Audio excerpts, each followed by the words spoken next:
리플 분석 시작하겠습니다. 일단 제가 오전 영상에서 월요일 오전 주봉 음봉 마감 이번 주 주의하시라고 말씀을 드렸는데 그 이유에 대해서 한 번 더 짚고 넘어가자면 일단은 전체적으로 일단 헤드앤숄더 단기 헤드앤숄더에 대한 하락분은 다 나온 상태지만 큰 삼각 수렴의 어떤 하락 패턴이 지금 버티고 있다는 겁니다. 큰 삼각 수렴의 하락 패턴이 버티고 있고 지금 하락 패턴으로 지금 진행이 됐다고 말씀을 드렸죠. 그러니까 상승 돌파 이후에 다시 밑으로 빠졌을 때는 좀 급격한 하락이 나올 수 있다. 그리고 큰 봉이기 때문에 하락분이 좀 클 수 있다라고 말씀을 드렸고 가장 중요한 게 가장 중요한 것이 지금 비트의 상황인데요. 제가 오전에 이 터치가 나왔을 때 말씀을 드렸죠. 지금 긴 행보를 했었는데 30이랑 31.5를 결국에 여기 고점에서 매도를 거래량 굉장히 많이 띄우면서 이런 식의 추세를 만들면서 되돌림을 계속 줬습니다. 근데 이 되돌림에 대한 추세의 상승 기울기를 보면 기울기가 계속 감소하고 있다고 말씀을 드렸죠. 감소를 하고 있고 지금 이 감소하는 이 부분은 매수의 힘이 빠지는 증거다라고 계속 말씀을 드리고 있습니다. 그래서 지금 어떤 기울기가 거의 수평을 이뤘을 때 지금 이탈이 나오고 터치가 나왔기 때문에 하락 추세로 전환 직전이라고 계속 말씀을 드렸죠. 그래서 급격하게 좀 빠지는 그림이 나올 수 있다라고 말씀을 드렸는데 오늘 일봉 마감하면서 어제 올렸던 봉을 그대로 상쇄시키는 음봉이 나오면서 1% 정도 하락이 나왔습니다. 근데 한 가지 더 말씀드리고 싶은 게 어떤 고점이나 어떤 방향성을 트는 구간에서 어떤 원웨이거나 어떤 그런 장기적인 하락 또는 좀 큰 변동성이 나오는 그 어떤 모양을 살펴보면 이런 식으로 그러니까 음봉을 띄우면서 계속 하락하는 것보다 양봉 이후에 양봉을 상쇄시키면서 음봉을 연속으로 띄우는 경우가 많습니다. 지금 이때도 마찬가지죠. 이때도 상쇄시키면서 음봉을 여러 번 띄웠고 지금 계속 지속적인 하락을 하고 있죠. 지금도 양봉을 상쇄시키면서 음봉을 띄울 가능성이 있는 겁니다. 그러니까 일봉에서 봐도 지금 굉장히 위험한 모습인데 그러니까 4시간 봉에서 상승의 기울기가 감소를 하면서 힘이 빠지고 있다고 말씀을 드렸죠. 그러면 하락 추세 전환 직전이라는 거는 급락이 나올 수 있다는 겁니다.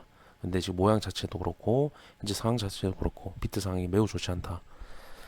그리고 굉장히 긴 행보를 거쳤기 때문에 원웨이로 빠질 수 있습니다. 그래서 주의를 하셔야 되고요.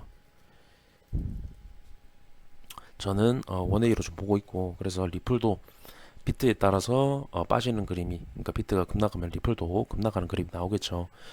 제가 말씀드린 게 0.85달러 터치 이후에 지금 힘이 빠지면서 계속 지금 흐르는 모습이 나오고 있다고 그래서 제가 말씀을 드렸죠. 그리고 오전에 주봉이 음봉으로 마감을 했기 때문에 이번 주는 주의를 좀 하셨으면 좋겠다. 이 꼬리 긴 꼬리의 음봉은 결국에 이 구간에서는 매도세가 강하다라는 증거기 때문에 그리고 전체적인 비트 상황이 좋지 않기 때문에 이번 봉이 긴 음봉으로 나올 수 있는 그런 확률적으로 좀 높기 때문에 제가 이번 주는 좀 주의를 하시라고 말씀을 드린 거고 비트 상황도 좋지 않고요. 그게 가장 큰 이유겠죠. 일단 그렇게 좀 말씀을 드리고 그러니까 결국에 오늘 1%좀 넘게 하락이 나오고 살짝 반등이 나오고 있지만 비트가 어제의 양봉만 잡아먹은 그림이지 아직 큰 하락은 나오지 않았다는 겁니다. 하지만 큰 하락이 나올 가능성이 굉장히 높은 자리다. 라고 말씀을 드리고 싶고 그러니까 리플의 힘도 제가 여기서 계속 빠졌다고 말씀을 드렸습니다. 빠졌고 이 하락 패턴도 나왔고 그리고 이 급등을 만들어냈기 때문에 이 밑에 유의미한 어떤 큰 반등을 주는 어떤 되돌림 그러니까 계단식으로 올라갔을 때는 이탈이 나왔을 때 이런 큰 반등을 줄 수 있는 부분이 있다고 말씀을 드렸죠. 이렇게 계단식으로 떨어질 수 있다고. 근데 이런 식으로 급등을 만들어냈을 때는 그런 부분이 없기 때문에 계속 흐르는 그림이 나올 수 있다. 그러니까 이 구간에는 그럴듯한 추세가 없다는 겁니다. 큰 반등을 줄 추세가 없고 그렇기 때문에 그러니까 여기서 추세 전환으로 상승을 시킬 만한 추세가 없다는 건 급등 추세가 제가 이미 깨졌다고 말씀을 드렸기 때문에 급등을 만들어냈던 차트에서 급등 추세가 깨졌다는 건 밑에까지 쭉 계속 빠질 수 있다는 겁니다.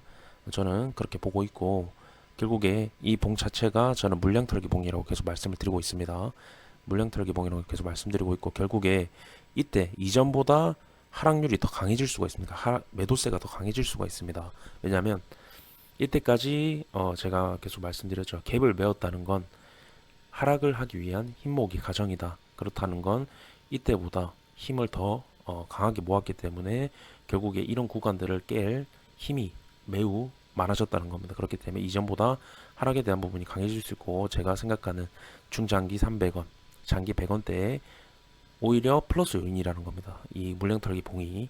그리고 제가 갭에 대한 중요성 계속 말씀을 드렸죠.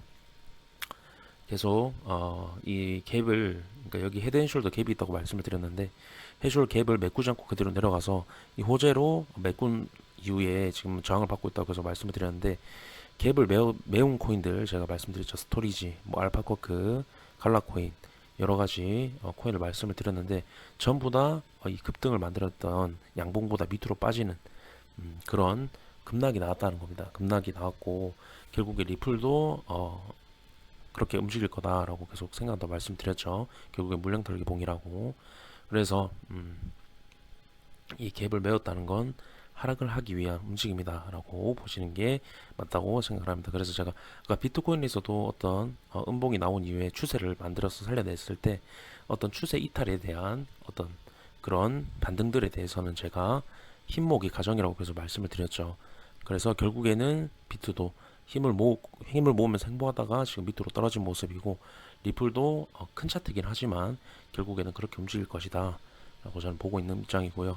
그리고 제가 이 구간 이 상승이 나와서 갭을 메꾸고 나서 계속 이 구간에서 계속 위험하다고 말씀드린 이유가, 갭을 메꿨다는 건 제가 아까 말씀드렸죠. 결국에는 이 이전보다 더 큰 하락을 하기 위한 움직임인데 여기서 계속 제가 위험하다고 말씀을 안 드리면, 아까 스토리지나 이전 급락이 나온 코인 말씀드렸죠. 결국 언제 급락할지 모르는 거기 때문에, 언제 힘이 빠지는 걸 모르기 때문에 제가 계속 위험하다 말씀드리고, 결국에 이 구간은 넘지 못할 것이다.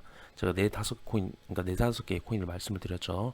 이 갭을 메운 코인들, 네다섯 개의 코인들이 전부 터치 이후에 이 추세를 넘지 못하고 밑에서 횡보 또는 바로 급락하는 경우가 많았다라고 말씀을 계속 드리면서 위험하다고 계속 말씀을 드렸죠. 지금 여기서 그대로 흘러 내려와도 전혀 이상하지 않은 자리입니다. 그렇기 때문에 주의를 하셨으면 좋겠습니다. 네, 여기까지 영상 마무리하도록 하겠습니다. 감사합니다.